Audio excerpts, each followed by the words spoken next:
दोस्तों finally TET मामले को लेकर सुप्रीम कोर्ट की ऑफिशियल वेबसाइट पर बड़ा अपडेट सामने आ चुका है। यानी दोस्तों टेट मामले की सुनवाई की तारीख तय हो चुकी है। आप लोगों की सुनवाई होने वाली है। अभी आपको पूरी जानकारी बताने वाले हैं।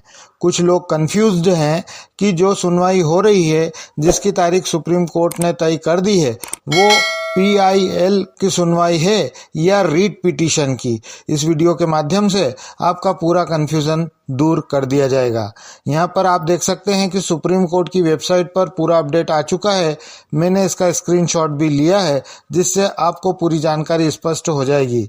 साथ ही हम आपको बताएंगे कि इस केस की सुनवाई कौन से जज करने वाले हैं। कहीं दीपांकर दत्ता तो नहीं। पूरी जानकारी के लिए वीडियो में अंत तक बने रहें। लेकिन उससे पहले अगर आप चैनल पर नए हैं तो चैनल को सब्सक्राइब करके नोटिफिकेशन बेल ऑन कर लें, क्योंकि 10 अप्रैल को जैसे ही सुप्रीम कोर्ट में सुनवाई पूरी होगी, सबसे पहले अपडेट आपको हमारे चैनल पर मिलेगा। अब बात करते हैं केस की। यह केस संजय मणि त्रिपाठी द्वारा फाइल किया गया है, जो कि जूनियर हाई स्कूल के शिक्षक हैं। यह केस यूनियन ऑफ इंडिया के खिलाफ दायर किया गया है। यह पूरी जानकारी सुप्रीम कोर्ट की ऑफिशियल वेबसाइट पर उपलब्ध है।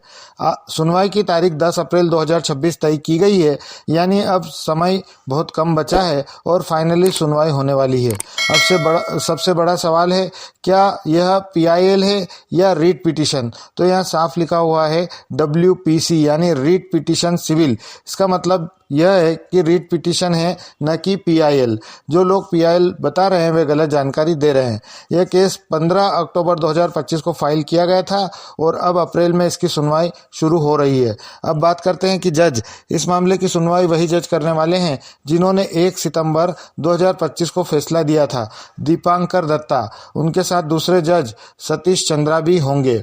हालांकि पहले यह माना जा रहा था कि इस रीट पिटीशन के लिए अलग बेंच बनेगी, लेकिन सुप्रीम कोर्ट में कुछ बदलाव के बाद फिर से दीपांकर दत्ता को शामिल कर लिया गया है। अब आगे बढ़ते हैं, समझते हैं कि WPC यानी रीट पिटीशन सिविल क्या होती है। रीट पिटीशन एक ऐसी याचिका होती है जो सीधे हाई कोर्ट या सुप्रीम कोर्ट में दायर की जाती है। इसमें C का मतलब होता है सिविल, यानी यह गैर आपराधिक मामला होता है। जैसे अगर आप कोई अपराध होता है जैसे हत्या, तो वह क्रिमिनल केस होता है, लेकिन यहाँ ऐसा कुछ नहीं है। यह एक सिविल मामला है जिसमें सुप्रीम कोर्ट के पुराने फैसले को चुनौती दी गई है।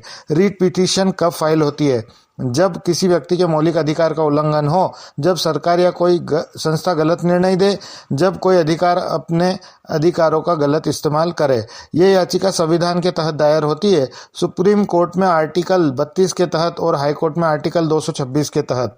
रीट के कई प्रकार होते हैं और इस मामले में जो रीट दायर की गई वह गलत आदेश को रद्द करने के लिए है। तो दोस्तों अब आपको पूरी तरह समझ आ गया होगा कि यह PIL नहीं बल्कि रीट पिटीशन है। बाकी अगर आप हमारे चैनल पर नए तो चैनल को सब्सक्राइब कर ले।